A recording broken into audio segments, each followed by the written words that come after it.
성가대 찬양처럼 임마누엘 하나님이 함께 하시는 그런 귀한 학기가 되기를 바랍니다. 또 정년을 맞이해서 이제 퇴임하시는 선생님들에게도 하나님의 축복을 기원합니다. 금년에 이번 학기에 퇴임하시는 우리 선생님들이 더 크게 느껴집니다. 숫자가 많아서만은 아닐 겁니다. 그동안 학교를 위해서 많이 수고하셨고 애정을 쏟으셨기 때문일 겁니다.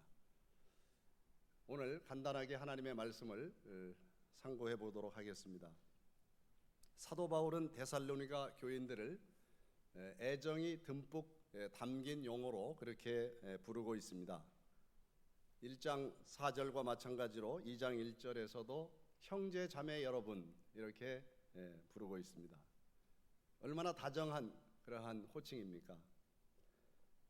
그 두 군데서 모두 우리는 알고 있습니다. 여러분이 알고 있습니다. 이렇게 함께 등장합니다. 1장 4절에서는 하나님께서 데살로니가 교인들을 선택하여 주셨다는 것을 확신하고 있는 점에 대해서 말하고 있습니다. 1장 6절에서 말하고 있는 것과 같이 데살로니가 교인들은 많은 환난을 당하면서도 성령께서 주시는 기쁨으로 말씀을 받아들였습니다. 2장 1절에서는 바울 일행이 데살로니가를 방문해서 복음을 전한 것이 헛되지 않았음을 감사하고 있습니다. 2장 2절에서는 바울은 심한 반대 속에서도 하나님의 복음을 담대하게 전하였고 열매를 얻게 되었다고 그렇게 말합니다. 여러분, 고생을 함께 나누면은 서로 친밀하게 되는 것 같습니다. 남자들은 군대 얘기를 주로 합니다만은 오늘 퇴임하시는 선생님들도 학교 재직 중에 여러 가지 많은 수고 또 고생을 하셨습니다. 그래서 학교에 대한 더 친밀한 마음, 애정을 가지고 있으리라고 그렇게 믿습니다. 바울 사도의 일행과 그리고 데살로니가 교회는 공통으로 고난과 박해를 경험했습니다. 때로는 견디기 힘든 것이었지만 오직 하나님을 기쁘시게 해드리려고 했기 때문에 가능했던 일이었습니다. 고생을 함께 나눈 데살로니가 교인들에게 바울은 그래서 사랑하는 형제 자매 여러분 이렇게 부르고 있습니다. 데살로니가 전서에 이 형제 자매 여러분이라고 부르는 이 호칭이 14번 나옵니다. 다른 서신에 비해서 아주 많이 기록이 되어 있습니다. 그만큼 데살로니가 교회 교인들에 대한 특별한 감정을 사도 바울이 가지고 있었음을 말해줍니다.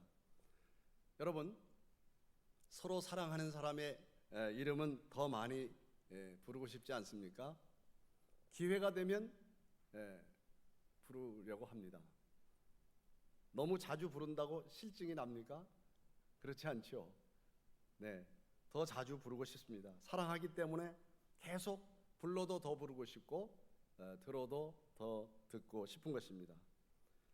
사도 바울은 데살로니가 교회 교인들을 너무나도 사랑했습니다. 데살로니가 전서는 사도 바울이 쓴 첫 번째 편지입니다. 신약 성경에서 처음으로 기록된 편지이기도 합니다.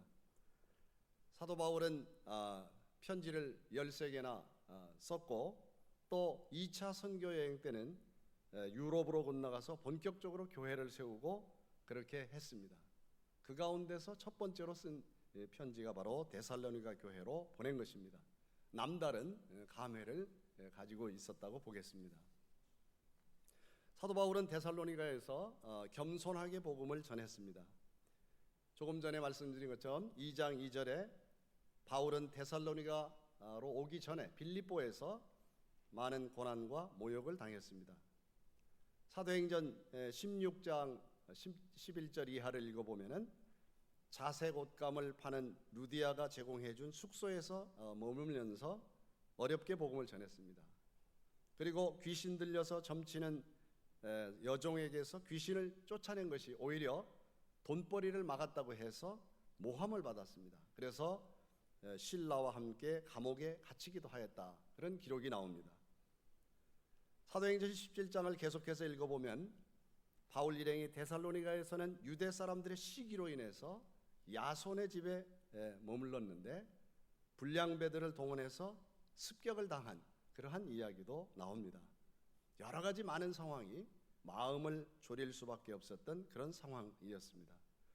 바울 사도는 이로 인해서 위축되지는 않았지만 조심해서 겸손하게 복음을 전했다고 그렇게 볼 수 있습니다.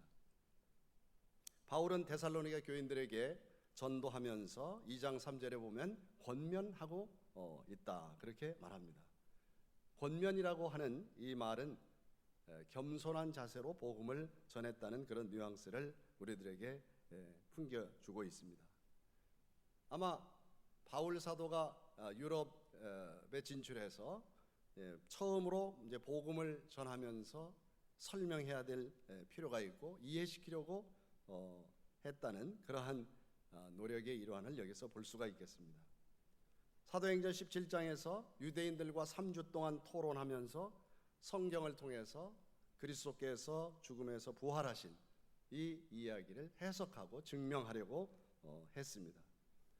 데살로니가 전서에서 바울은 스스로를 사도라고 칭하지 않았습니다. 그만큼 스스로를 낮추고 있습니다. 바울 사도는 아무에게도 폐를 끼치지 않기 위해서 밤낮으로 일하면서 복음을 전하는 그런 모범을 보였다고 그렇게 말합니다. 그래서 데살로니가 교인들은 바울 사도를 존경하며 따랐습니다. 누구든지 지도자가 모범을 보이지 않으면 따라오지 않습니다.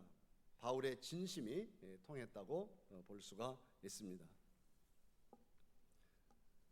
바울 사도는 오늘 성경 말씀에도 보면은 사도의 권위로 접근하지 않았습니다. 어머니의 심정으로 유순하게 처신했습니다. 자기 자녀를 돌보듯이 그렇게 돌봤습니다. 사도 바울은 2장 8절에서 좀 분에 넘치는 말을 한 것처럼 이렇게 느껴집니다.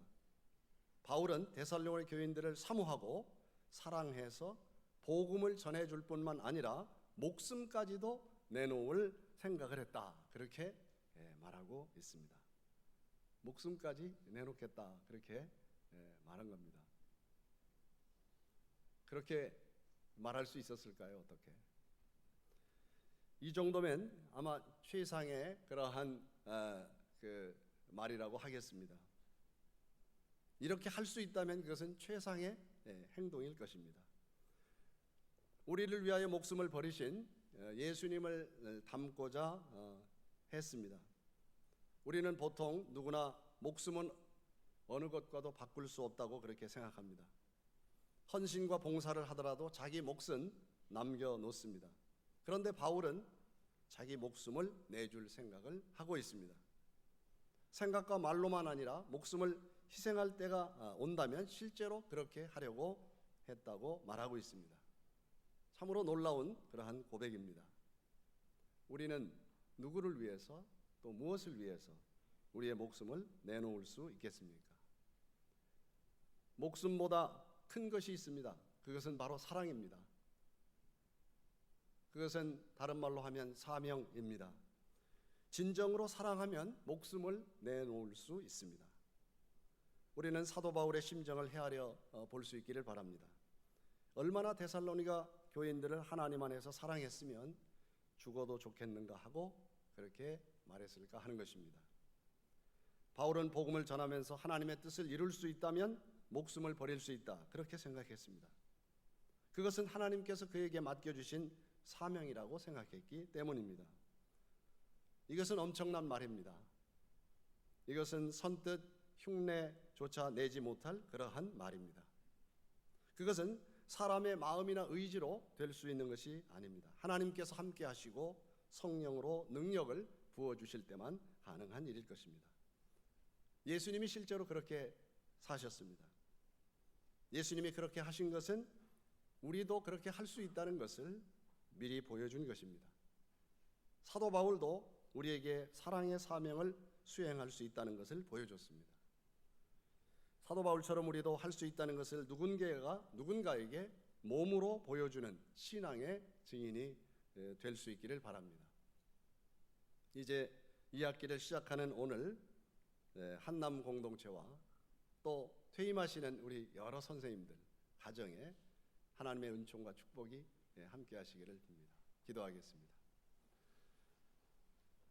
사랑하는 주님, 주님께서 우리를 사랑하여 주셨고 목숨까지 대신 버리셨습니다. 우리도 주님을 따라가는 그러한 삶을 살고자 원합니다. 우리에게 진정으로 당신을 사랑하고 또 우리의 일터를 사랑하는 그러한 마음을 허락해 주시기를 기도합니다. 특별히 오늘 퇴임하시는 선생님들 위해 함께 하시고 그동안 많은 수고를 하셨습니다. 주께서 위로하시고 앞으로의 남은 생애를 주께서 축복하셔서 우리 한남대학교에서 일한 이 모든 것이 참으로 아름다운 그러한 추억으로 그리고 모든 사람들이 축복하며 또 되새기는 그러한 삶이 되도록 인도해 주시옵소서. 이 학기에도 우리 모두에게 하나님의 은총이 함께 하셔서 크고 작은 일 위에 하나님께서 간섭하시고 인도하여 주시옵소서. 예수님의 이름으로 기도하옵나이다.